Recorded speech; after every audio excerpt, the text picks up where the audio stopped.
The rain is hammering the roof of the guest house in Dolby, Louisiana. John Wick steps out of a '69 Mustang, tactical lining in his suit, a Glock 26 in his waistband, and a Benelli M4 in the trunk. He's here for a job, but as he steps into the rot of the Baker estate, he isn't walking into a gunfight. He's walking into a biological anomaly. The question isn't whether John Wick is lethal. We know he is. The question is, can tactical precision kill a fungal superorganism that doesn't obey the laws of physics? Today we're breaking down the ballistics, biomechanics, and survival odds to see if Baba Yaga can survive the night. The nightmare starts in the basement. Wick finds Mia. In the standard rescue op, this is the extraction phase. But in Resident Evil 7, this is where standard biology breaks. When Mia lunges, Wick's instinct is the Mozambique drill. 2 shots to the center mass, 1 to the head. Against a human target, this works because of hydrostatic shock and rapid blood pressure loss. But Mia isn't human anymore. She's a host for the mutamycete mold. Her cells have been replaced by a fungal mimicry that possesses tensile strength closer to cured rubber than human muscle. John puts 3 rounds in her, and she doesn't even blink. Let's look at the physics of why the double tap fails here. A 9mm round delivers about 500 joules of energy. Against a standard nervous system, that's catastrophic. But the mold acts a decentralized nervous system. You can blow a hole in her chest, but if the fungal network remains intact, she keeps coming. This forces Wick into QCQ, close quarters combat. Wick is a master of judo and Brazilian jiu-jitsu, styles that rely on pain compliance and joint manipulation. Here's the problem. You can't break the arm of something that can regrow its bone structure in minutes. And you can't use pain compliance on a creature that has shut off its pain receptors. Then there's the durability factor. In the movies, we see Wick fall off buildings and get hit by cars. He has incredible durability, likely pushing the upper limits of human bone density. But look at the force generation of the infected. When Mia throws him through a wall, we're talking about 3,000 to 4,000 newtons of force. Wick's suit is lined with silicone carbide discs to stop bullets, but it doesn't cancel out inertia. That throw creates internal hemorrhaging. Consider the attic fight. Mia comes at him with a chainsaw. Wick's tactical lining is rated for ballistic impact, specifically high-velocity projectiles. It is not rated for the shearing torque of a chainsaw chain moving at 88 feet per second. He has to rely on spacing. If he slips once, the suit shreds.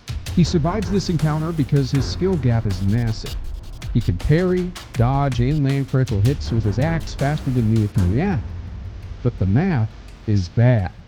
He escapes the guest house, but he's already burned ammo and taken blunt force trauma that would hospitalize a Navy SEAL.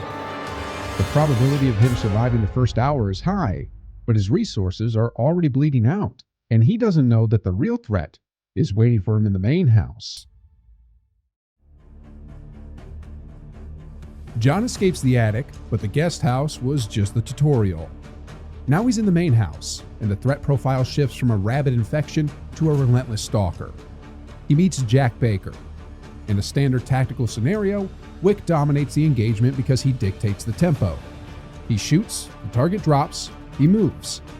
But Jack breaks this loop. Wick puts a 9mm round into Jack's skull, and Jack just laughs. This introduces a variable Wick has never faced: psychological attrition. You cannot use suppressive fire on a man who walks through bullets to ask you for dinner. The encounter escalates in the garage, and this is where we have to run the numbers on kinetic energy versus biological regeneration. Wick is resourceful. He uses the car. A 3,000-pound sedan accelerating into a concrete wall generates roughly 130,000 joules of energy on impact. That is enough force to pulverize a human skeleton and liquefy internal organs. When Wick slams the car into Jack, the patriarch is crushed. By all medical science, the fight is over, but Jack stands up. This is where the physics of the molded infection becomes terrifying. For Jack to regenerate crushed bone and shredded muscle tissue in seconds, his cells must undergo mitosis at a speed that violates thermodynamics. To regrow that much mass instantly, his body would need to consume hundreds of thousands of calories. The metabolic heat alone should cook him from the inside out, but it doesn't. He just grabs a shovel. This puts Wick at a severe tactical disadvantage. He is fighting a perpetual motion machine of violence. Wick accesses his trunk loadout here, the Benelli M4 and the AR-15. Now he has stopping power. A 12-gauge slug delivers different results than a handgun. It has enough mass to physically displace Jack, knocking him down and buying Wick time. But notice the difference. Wick isn't shooting to kill anymore. He's shooting to create distance. He is wasting finite resources on an infinite enemy. Every shell he fires is a shell he can't get back, while Jack's health bar essentially resets every time he stands up. Then comes the chainsaw duel. We know Wick is proficient with blades. We saw him fight Zero in Chapter 3. He understands spacing, parries, and leverage. But parrying a customized giant shear scissor chainsaw isn't about finesse. It's about raw tensile strength. Jack possesses superhuman muscle density, allowing him to swing heavy industrial machinery like a baseball bat. Wick is strong, but he is limited by human biomechanics. Every time he blocks a strike with his own chainsaw, the shockwave tears at his rotator cuffs and wrist ligaments.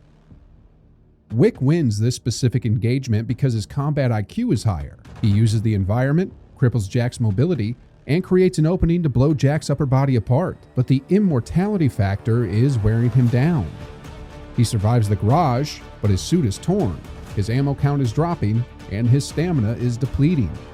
The probability of survival here was moderate, and while he secured the win, the cost was too high. He leaves the garage alive, but he doesn't know that the environment is about to turn against him in the old house.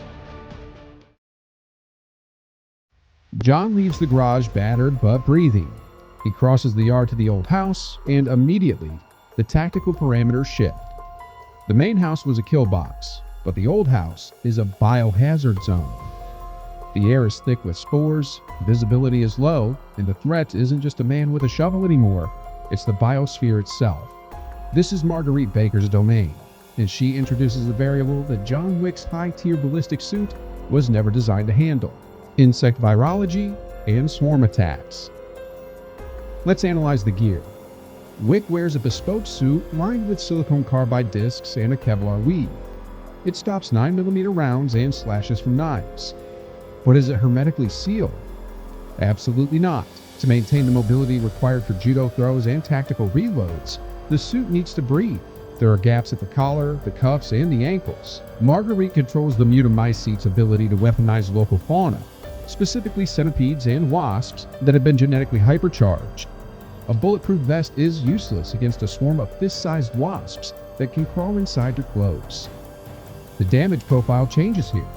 Wick isn't taking blunt force trauma, he's taking piercing damage and venom injection. Every sting delivers a payload of neurotoxins and potential viral infection. In the movies, we see Wick fight through stab wounds, but fighting while your nervous system is being flooded with insect venom is a different physiological ballgame. His accuracy, his greatest asset, starts to degrade as his hands swell and his vision blurs. This forces Wick to adapt his loadout. You cannot shoot a swarm of bees with a Glock. He needs the flamethrower. Let's break down the science of why this is the only viable option. Killing these mutated insects requires protein denaturation. You need to raise their exoskeleton temperature above 60 degrees Celsius instantly to cook the proteins that allow their muscles to contract. The flamethrower isn't just about burning them. It's about altering the thermodynamics of the room to make the air unbreathable for the swarm. Wick understands tactical spacing, but here he has to understand thermodynamics. Then there's Marguerite herself. In the greenhouse battle, she transforms. Her limbs extend, her movement becomes erratic, and she crawls on the walls and ceiling. Wick is used to tracking targets on a horizontal plane, shooters taking cover behind pillars or cars. Marguerite moves like a spider. She attacks from the y-axis, dropping from above or lunging from below. This negates Wick's cover-based shooting style. He can't hide behind a crate if the enemy is walking on the ceiling directly above him. The physical toll of this fight is catastrophic. Marguerite isn't just one target, she is a hive mind. She births insects mid-fight, creating a constant low-level damage output that chips away at Wick's health. He wins this fight because he is disciplined enough to target the weak point, the hive sac on her abdomen, but the margin for error is non-existent. In a gunfight, A graze is acceptable. Here, a single graze from her extended limbs or a bite from a spider could mean immediate infection by the E-type mold. By the time he burns her down and retrieves the lantern, Wick is exhausted, likely poisoned, and covered in burns. His survival odds in this section drop to low to moderate, not because of a lack of skill, but because biology is fighting him on a microscopic level. After the chaos of the old house, the tone shifts again. John enters the testing area. If Jack was the brawn and Marguerite was the biology, Lucas Baker is the engineer. This section changes the genre from survival horror to a high-stakes puzzle thriller, reminiscent of the Saw franchise. For a standard action hero, this is a death sentence, but for John Wick, this is actually the environment where he thrives. Lucas relies on psychological warfare. He builds traps designed to punish panic. Tripwires, pressure plates, and rigged explosives are set up to catch people who run blindly. But remember, John Wick's defining character trait isn't rage, it's focus. He clears rooms methodically. Watch how he moves in the catacombs in Chapter 2. He checks corners, he scans for threats. Lucas is betting on his victim being terrified, but Wick doesn't get scared. He gets efficient. Let's look at the physics of the traps. Lucas uses high explosive compounds, likely improvised C4 or dynamite. The detonation velocity of C4 is about 8,000 meters per second. The average human visual reaction time is 0.2 seconds. If Wick triggers a tripwire, he is dead before his brain even registers the click. He cannot dodge an explosion in a confined hallway. His survival here relies entirely on anticipation. He has to spot the tripwire, the uneven floorboard, or the shadow of a rigged shotgun before he takes the step. Because Wick is a veteran assassin who has likely set traps like this himself, his situational awareness is in the 99th percentile of human capability. However, Lucas throws a curveball. The fat molded in the barn battle. This is a kinetic energy problem. Wick is locked in a small arena with a creature that likely weighs over 400 pounds of dense fungal muscle. Standard 9mm rounds will simply embed in the fat layers without hitting vital organs. It's like shooting a ballistic gel block that fights back. Wick has to understand the physics of stagger thresholds. To stop a mass that large moving at speed, he needs to deliver enough joules of force to counteract its momentum. This is where the shotgun or high explosive rounds are non-negotiable. Wick's judo is useless here. You cannot hip toss a 400-pound blob of slime that vomits acid. He has to rely on matador tactics. Bait the charge, sidestep, and dump high-velocity rounds into the head. The acid vomit adds a time limit to the fight, degrading the structural integrity of the cover and potentially melting his suit. Despite the heavy combat at the end, the testing arena actually offers Wick his highest survival odds of the night. Why? Because traps are predictable. They follow the laws of physics. If you don't touch the wire, it doesn't explode. Unlike the chaotic biology of Marguerite or the regeneration of Jack, Lucas's game has rules.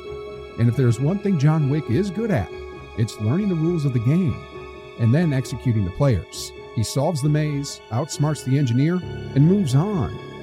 But while he has survived the family, he hasn't faced the source, and the source doesn't care about tactics. John Wick has killed men with pencils, cars, and books. But in the end, he faces Evelin, a 10-year-old girl who isn't a girl at all. She is a living biological weapon. This is where the tactical assessment hits a hard wall. Evelyn doesn't fight with bullets, she fights with neurobiology. The E-type mutamycete infects the host's brain, physically rewiring neural synapses to create hallucinations. Wick's legendary focus and sheer willpower are psychological traits, but this is a physiological invasion. You cannot simply will a fungal colony out of your frontal lobe. Wick tries to aim, but Evelyn controls his perception of reality. He sees his dead wife, Helen, or he sees the room melting into a black sludge. You cannot use gun fu on a hallucination. Furthermore, if he gets too close without the specific E neurotoxin, the infection accelerates rapidly. We see what happens to the bad ending victims. Rapid calcification that mimics instant cellular decay. Wick's biology is strictly human. Against a mind control agent that bypasses every physical defense he has, his tactical genius becomes irrelevant. Without the serum, his survival odds drop to absolute zero. So, does the Baba Yaga survive the night? The verdict is a hard no. John Wick clears the Bakers individually. His superior combat IQ destroys Jack, burns Marguerite, and outsmarts Lucas's traps. But he fails against the microscopic war. By the time he reaches Evelin, the cumulative viral load and physical trauma have compromised his biology beyond human limits. He wins every battle, but he loses the war against the mold. If you want to see us drop the Master Chief into Silent Hill next, like and subscribe so you don't miss it.